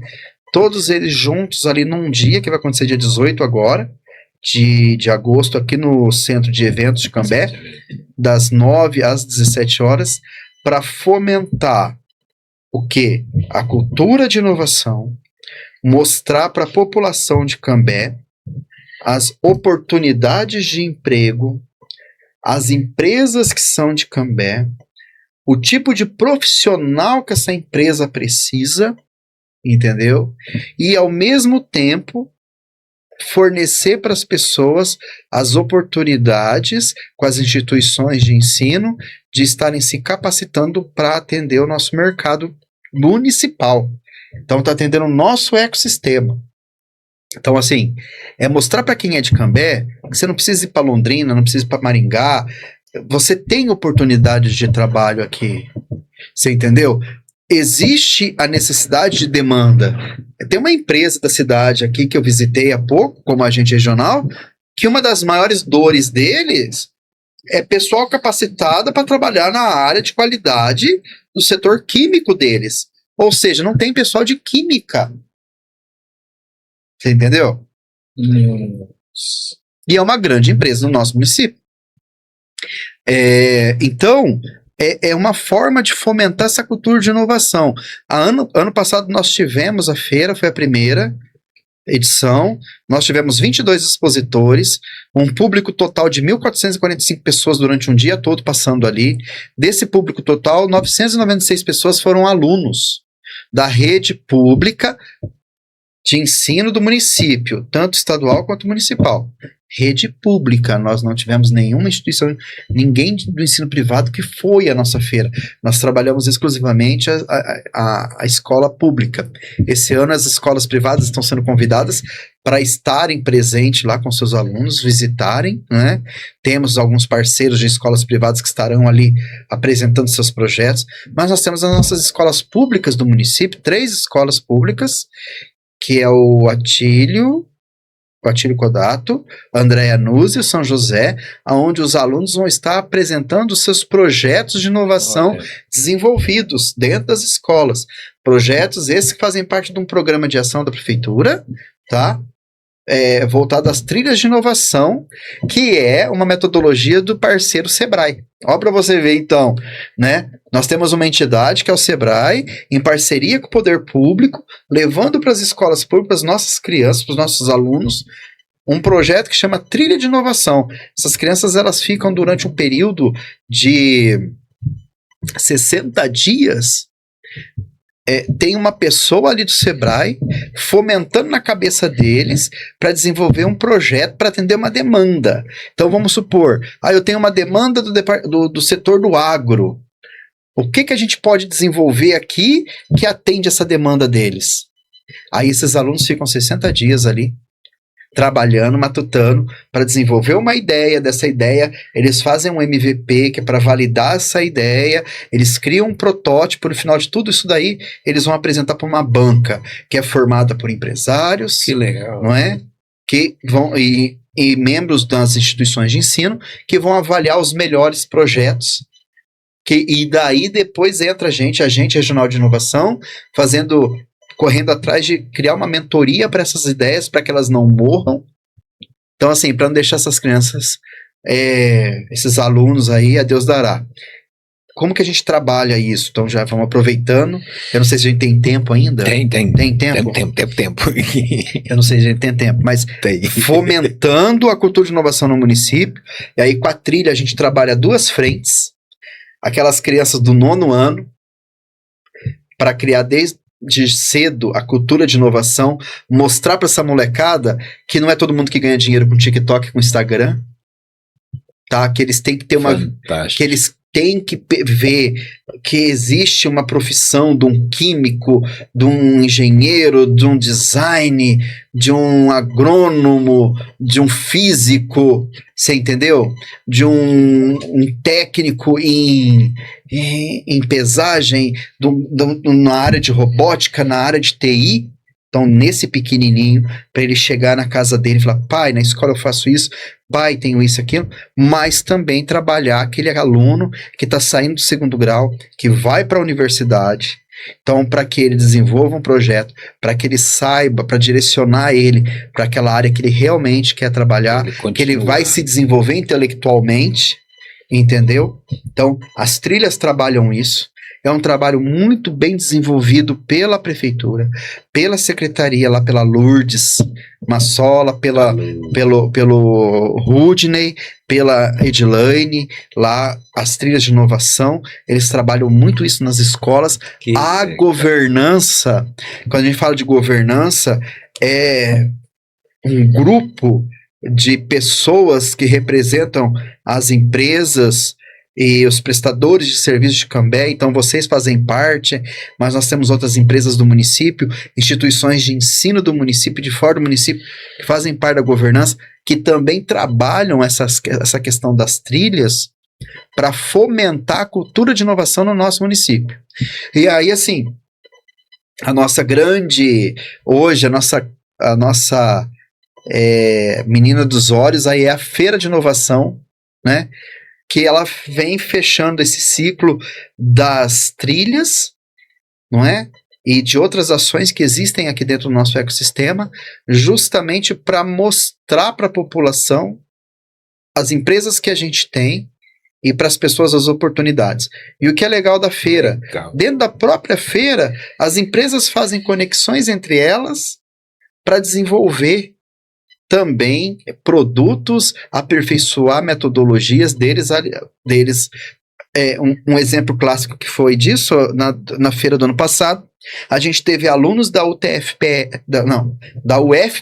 de Jandaia do Sul, que estavam apresentando um trabalho sobre como evitar explosão em silo na cultura do milho. Você lembrou que lá atrás, no começo da nossa conversa, eu falei que é feito o etanol do milho, que os Estados Unidos fazem muito etanol do milho. Sim. O que acontece dentro de um silo? A movimentação do milho, ele cria um pó, uma poeira. E essa poeira tem moléculas de álcool. E essa movimentação, ela pode causar uma faísca eletrostática. E a gente sabe que é isso. Por exemplo, no frio, não tem dia que você rela no seu carro ou em alguma coisa ali que dá um choque, ou uma pessoa relando. Então, essa faísca dentro de um silo, ela pode causar uma explosão. E aí existiam uns alunos que estavam apresentando um projeto deles que era justamente para evitar isso. Tinha o Sidney, da empresa BRS, aqui de Cambé, que trabalha com desenvolvimento de equipamentos agrícolas, que começou a escutar um barulho, né? Que era o barulho justamente que eles causavam uma explosão. Totalmente seguro, tá, gente? Pelo amor de Deus, não trazia risco para ninguém ali. Era um ambiente controlado, seguro que os alunos da universidade estavam fazendo essa exposição. E ele escutou aquilo 1, 2, 3 vezes. Ele foi ver o que era. E aí ele viu o projeto dos meninos. Já pegou aquela molecada para conversar. Hoje, um dos estudantes é estagiário lá dentro. Olha para você ver. Então, a gente teve a conexão entre uma empresa e uma instituição de ensino. Né? Tem um projeto que é meu particular, que eu quero estar desenvolvendo aqui, que eu estou desenvolvendo dentro do Núcleo de Cambé, que é transformar uma escola que tem aqui, é uma escola privada, tá? Uma instituição privada, e a gente quer transformar essa escola técnica em uma pré-incubadora privada para atender o público carente. Então, assim, sabe aqueles projetos que eu falei das trilhas de inovação? Sim. Sabe uma startup, aquela pessoa que tem uma ideia? Você teve uma ideia, o Pedro, qualquer um que está aqui dentro, teve uma ideia. Como que a gente desenvolve, faz para ver se essa ideia é viável, né? Fomentar essa ideia para que lá na frente a gente consiga trabalhar aquela coisa de ir atrás de um investidor anjo, de ir atrás de um edital de recurso para trazer. Aonde isso? Dentro dessa pré-incubadora privada, assim como também a gente está trabalhando para fomentar e transformar em espaço físico os ambientes de inovação do município, que hoje estão só credenciados na Separtec. Ah, mas então é um problema da prefeitura, que a prefeitura não corre atrás. Não, não é isso. Existe todo um trâmite, existe todo um prazo, existe toda uma como posso dizer? Burocracia. Eu não queria usar as palavras. Uma metodologia, existe toda uma sequência de ações que tem que ser feitas para que esses ambientes saiam. Porque uma coisa é o público, outra coisa é o privado.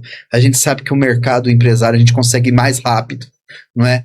Não é porque o público não quer, a parte pública não quer, o nosso secretário não quer, o nosso prefeito, não tem nada a ver com isso. Tem um caminho, né? Existe um caminho a ser seguido. E aí, também não é só Cambé que está querendo isso, tá? É Cambé, é Rolândia, é Ibiporã, é Maringá, é Sarandi, é Paranaguá, é Guaratuba, é Bandeirantes, Tambaracá, Santa Amélia. Você entendeu? São 399 municípios dentro do estado do Paraná, em cima do governo do estado, querendo recurso, querendo tudo isso. Aí tem uma fila. Para tirar isso aí do papel. E aí tem uma fila que tem que ser respeitada e seguida. Então é por isso que às vezes demora um pouquinho mais. Mas assim, Cambé, ela de um ano para cá, meu Deus, ela teve um salto gigantesco. Que legal. Nessa questão de inovação, nessa questão de fomento, ações que eram 2, mais do que dobrou, hoje são 5, eventos que não existiam, hoje a gente tem esses eventos acontecendo, que é a feira, é palestra para empresário, atender empresário, conectar os empresários do município junto às instituições de ensino, junto à academia, e quem é que faz isso? É o poder público, que auxilia muito para poder fazer esse empresário tirar ali um pouco do seu tempo para atender os interlocutores da academia e criar essa conexão. Eu achei muito bonito aquele dia que nós estávamos lá no centro de eventos, estava eu, você, Edilane e a Lourdes. Estava nós 4 lá, né? E eu querendo definir a questão da internet lá, né? Mas eu achei muito bonito vocês delimitando ali o caminho que aquela criançada vai seguir ali para eles verem tudo. Isso, né? Para eles verem tudo, eles aproveitar tudo que tem ali de bom naquela feira, não perder nada. Eu achei muito bonito e ver o carinho de vocês com a criançada. E, por exemplo, você falou para mim que tem uma empresa de produto químico aqui na cidade, que eles estão com falta de um técnico químico. Eles é uma demanda por Ou engenheiro profissionais químico ou técnico. das áreas da química, técnico ou engenheiro químico, para trabalhar. A deficiência é grande. E essa empresa vai estar expondo. Então, e aí, essa empresa vai estar lá, aquela criançada que eles já estão para encerrar o ensino médio, né? Indo para a Eles estão pra universidade. encerrar o ensino médio. Muitos deles estão assim, o que eu vou fazer? Por exemplo, na minha casa, eu tenho a minha filha de 34 anos, ela é enfermeira. Ela já cresceu, já falando, eu quero ser enfermeira e quero ir para a rede pública. Uhum. Não, eu quero ir para a faculdade que não paga. No caso, a UEL. A pequena minha, de 32 anos, a pequena, ela falava assim, não, eu quero ir para que paga. Ela não queria saber de UEL, não. Aí ela fez a faculdade na Unifil. Mas ela tava assim, o que eu vou fazer, o que eu vou fazer, o que eu vou fazer. Aí, de última hora, eu vou fazer fisioterapia. Hoje ela é fisioterapeuta formada, tá na profissão, né? Graças a Deus as duas tá já, né? Uhum. E meu genro é médico veterinário. Mas ali, essa feira, ela vai ser muito interessante, porque vai estar passando uma criança ali, né, que já está em... Um adolescente, né, vai passar um adolescente ali, que ele está em dúvida, o que eu vou fazer, o que eu vou fazer. Aí ele vai encontrar essa empresa que está precisando de profissional. E o que é mais interessante... E desperta o interesse. Né? Isso. E o que é Olha interessante... Que bacana. Nós vamos ter empresas aqui de Cambé das mais variadas áreas, tá? E a gente vai tomar um cuidado muito grande de dispersar, de posicionar, essas empresas dentro de todo o nosso espaço ali, que é muito grande, de uma forma que uma empresa, ela não ofusque a outra, não é, dentro do seu próprio segmento. E a gente vai intercalar, porque a gente sabe que algumas empresas vão trazer coisas... Gente, a gente tem instituição de ensino ali que vai trazer um simulador de voo. Porque nós temos hoje, não em Cambé, mas nós temos em Londrina, que é do lado, instituições de ensino que tem o curso de ciências aeronáuticas. Simulador de voo. Então tem uma instituição de ensino que vai trazer um simulador de voo. Olha que bacana. Mas muito bacana. Não é? Mas a gente sabe que tem instituições de ensino que não tem uma estrutura... Quer dizer, eu não vou pôr uma instituição de ensino com uma coisa desse tamanho do lado de uma outra instituição que não tem toda essa expertise ainda, ou não tem aquele curso, então a estrutura que ele vai trazer é menor. Então eu vou pôr a instituição de ensino num outro local e muito provavelmente perto do setor da empresa que o profissional que ela forma atenda a demanda. Então, ali nós vamos ter esse ano cursos das áreas de engenharia, das mais variadas áreas de engenharia, né? Tanto público quanto privado, que a gente tem o Senai com a Unisenai e o Sesc com a Unisesc, trazendo os cursos de expertise deles, que atendem diretamente demandas da indústria. Mas nós temos outras instituições de ensino, que elas vão estar ali com seus cursos de odonto, engenharia, engenharia da produção, ciências aeronáuticas, enfermagem. Nós vamos ter pessoal ali fazendo medição de pressão durante o dia, glicose, que mais? Aferindo pressão, não é? Tirando pressão, olha só, aferindo. Imagina só. Tirar a pressão da pessoa. Tirar a pressão da pessoa. Vou matar a pessoa? Poxa. Pô, Fernando, que isso?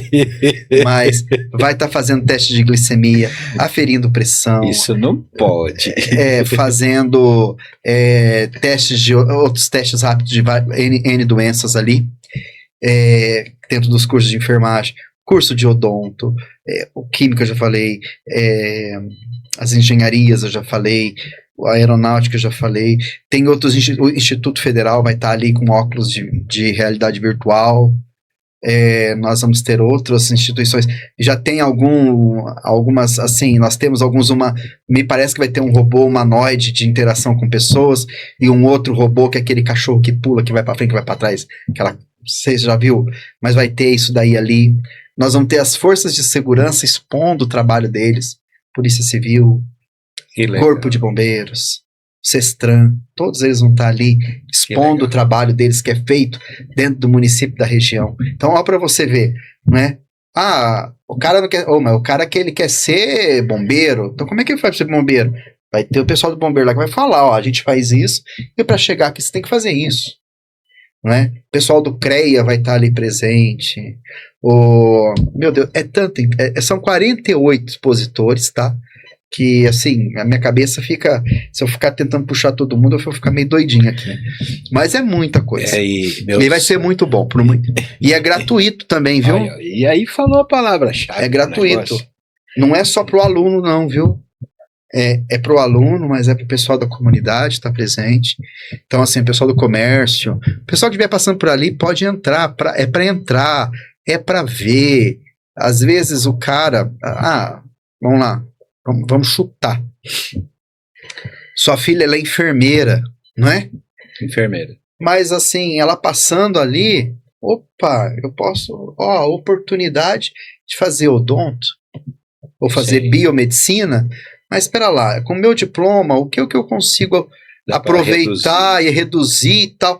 As instituições de ensino vão estar ali para isso, não é? Às vezes dentro de uma empresa, de uma das grandes empresas, olha, as grandes empresas, elas têm por obrigação, né? Elas têm que ter um corpo clínico ali para atender uma emergência, né?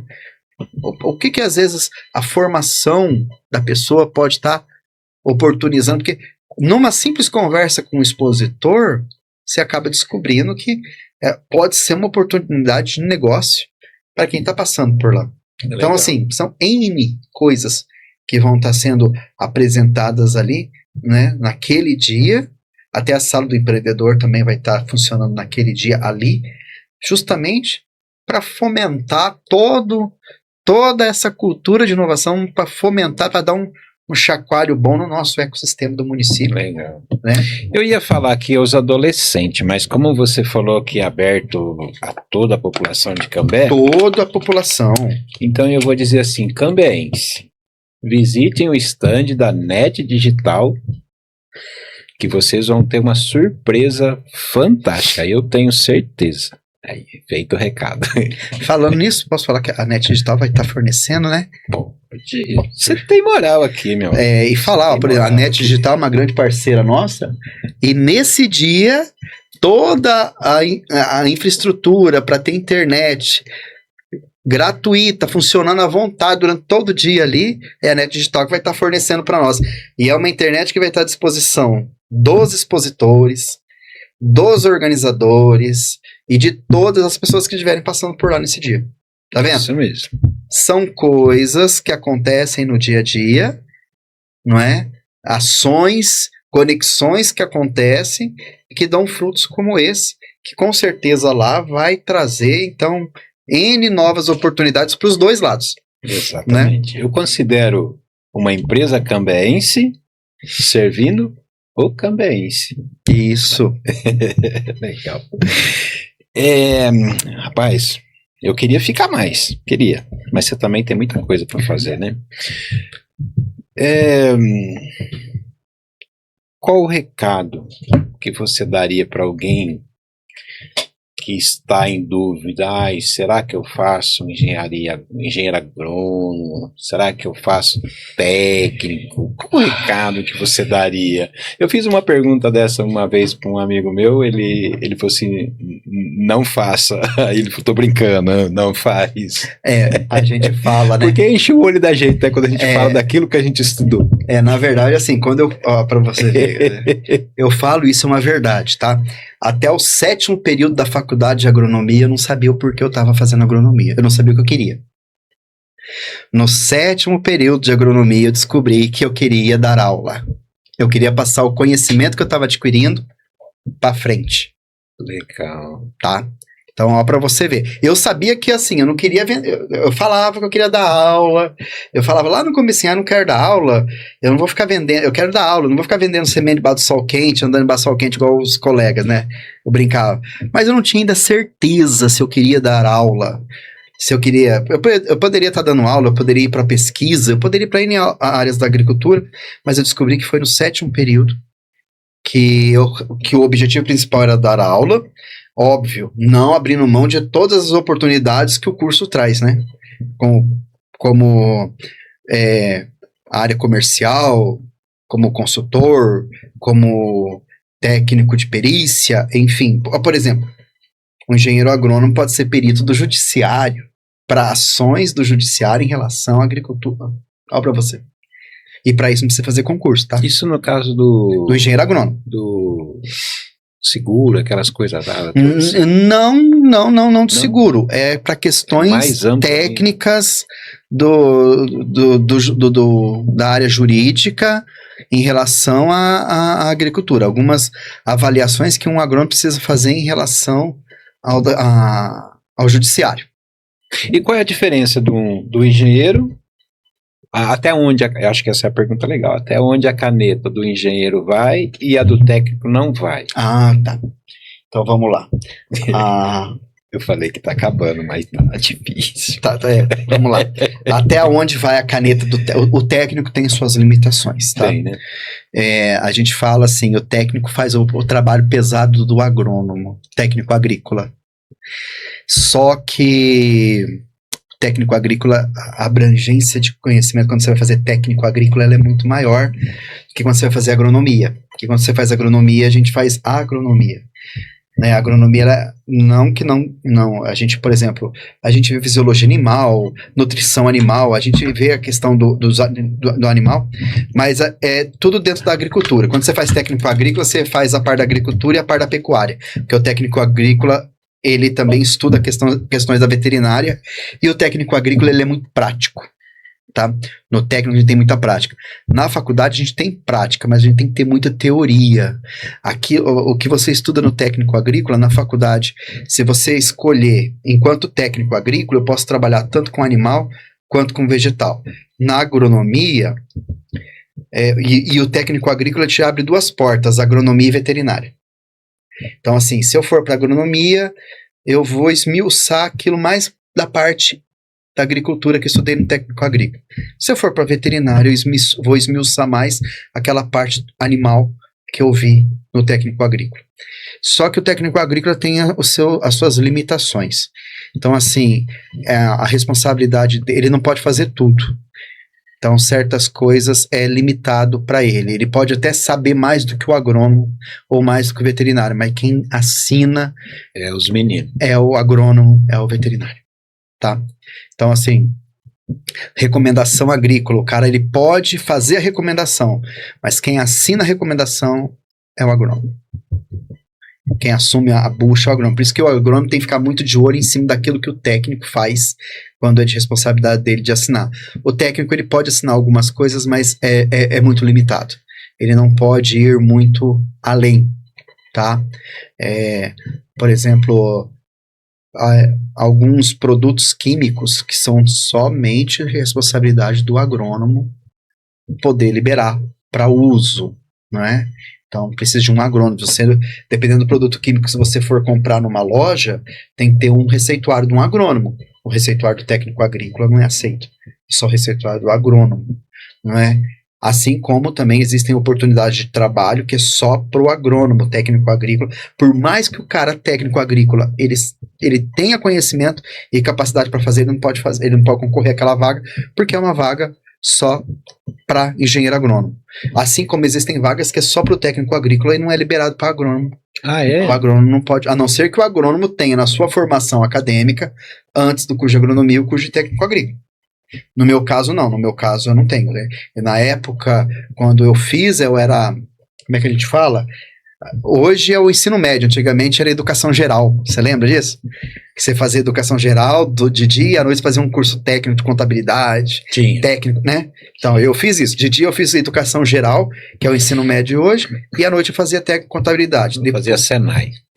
Aí depois, a minha primeira faculdade, eu tenho 2 graduações, quando eu terminei, eu fui para a área da administração, aí trabalhei na empresa da família por um bom tempo nessa área de administração, na administração rural. Depois eu comecei a fazer aí depois eu fui para agronomia, que eu peguei gosto pela coisa, não é? Mas existe sim esse limite entre o que o agrônomo pode e o que o técnico pode. Geralmente é aquilo, o técnico faz o serviço pesado e o agrônomo só assina a caneta. Mentira, brincadeira.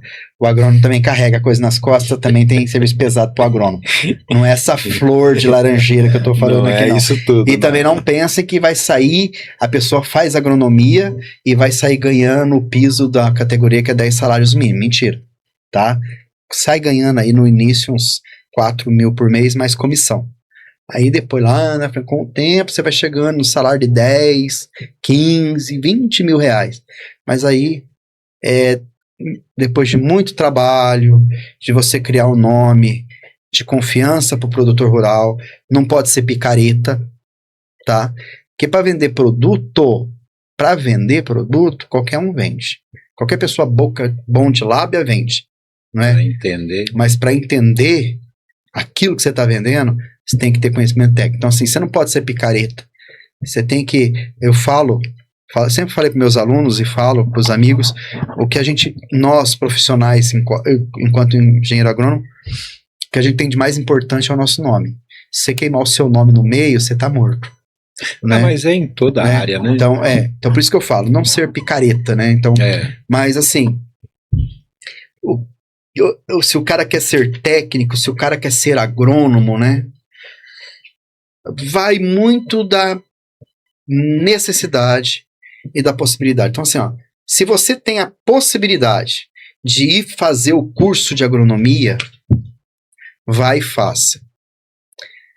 Se você não tem essa possibilidade no momento, mas consegue fazer o técnico, então vá lá e faça o técnico agrícola. É o seu degrau, é a sua ponte para algo maior. E o técnico, eu sempre falo, o curso técnico ele é extremamente interessante e importante e muitos não dão valor. Por quê? Você sai técnico, apto a trabalhar em algo. É diferente daquela pessoa que só faz o ensino médio, mas faz o ensino médio que não está vinculado a nada técnico. Você não sai pronto para o mercado de trabalho. O técnico te dá ferramentas para trabalhar. Técnico agrícola, técnico de edificação, técnico de química, técnico de... Meu Deus, enfim, N áreas, né? Que a gente tem os cursos técnicos aí. Técnico de mecânica, técnico em eletrônica. Você sai técnico, apto a já trabalhar na área. É uma forma de você já ganhar dinheiro e é um degrau para cima. Se você puder fazer os dois, técnico e agronomia, ótimo, né? Ah, não, eu não consigo fazer agronomia, mas você consegue fazer técnico? Existe a disponibilidade porque tem cursos técnicos que são durante o dia. Até teve um rapaz que era meu aluno na faculdade privada, ele falou assim, professor, eu passei na UEMP, que é gratuito. O que o senhor acha? Eu fico aqui ou eu vou? Eu falei, meu filho, você tem condições de fazer a faculdade pública? Se você tiver, vai. Porque você vai ter mais tempo para aperfeiçoar as suas possibilidades. Não que a universidade privada não é boa. Muito pelo contrário. O que faz o agrônomo não é a faculdade. É a pessoa. Tá? Só que na universidade privada, às vezes durante o dia você está trabalhando numa coisa que não é na sua área que você está estudando.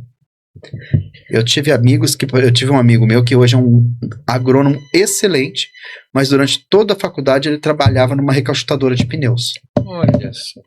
Ele foi trabalhar na área no finalzinho por causa do estágio, ele foi estagiar, não é? Então, assim, a gente sabe das dificuldades que é. A gente sabe que quem estuda à noite trabalha de dia. Trabalho. Não adianta. Não adianta, né? E quem está na universidade pública, ele tem oportunidades de estar mais perto de quem está fazendo muita pesquisa. Ele tem o dia todo para estudar, não é? Nem sempre todo mundo aproveita essa oportunidade, mas ele tem o dia todo. Então, assim, se você tem a possibilidade de ir para a universidade, vai para a universidade. Não tenho nesse momento, faça um curso técnico. Mas não deixa de estudar, porque a única coisa que ninguém pode tirar da gente é o estudo, é o conhecimento. Isso é bem falado. Tá? Ninguém pode tirar do conhecimento. É fácil? Não, não é fácil. Não é fácil. Só que, ó, eu fiz a minha primeira graduação, que foi da área de administração, eu trabalhava de dia e estudava à noite. Eu fiz agronomia, trabalhava de dia e estudava à noite. Eu fui pro mestrado, trabalhava de dia e negociei com o patrão para que nos dias das aulas do mestrado eu faltasse, mas eu ia compensar depois. Hoje eu faço doutorado e eu negociei com o meu atual patrão, que é a Intec, que é a UEL, que eu precisaria de algumas horas da semana para estar fazendo as aulas do doutorado. Eles falaram, tudo bem, desde que você compense, que você atenda, desde que você entregue aquilo que você... Então, assim, é difícil, gente? Não é fácil. Mas se fosse fácil, não tinha graça. Então, tem que fazer. Decida.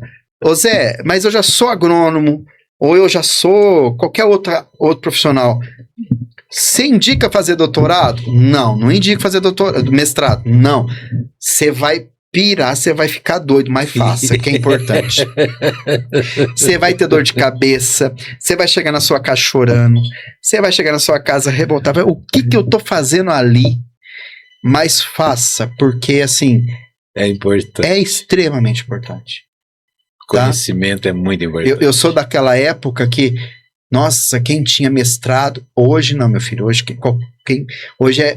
você tem que ter doutorado e vai chegar num ponto, eu tava conversando isso em casa, daqui uns dias, eu fui para São Paulo no final de semana, eu tava vindo na estrada dirigindo, eu falei, a senhora vai chegar num ponto que ou você tem pós-doc, ou você não vai ter mercado de trabalho.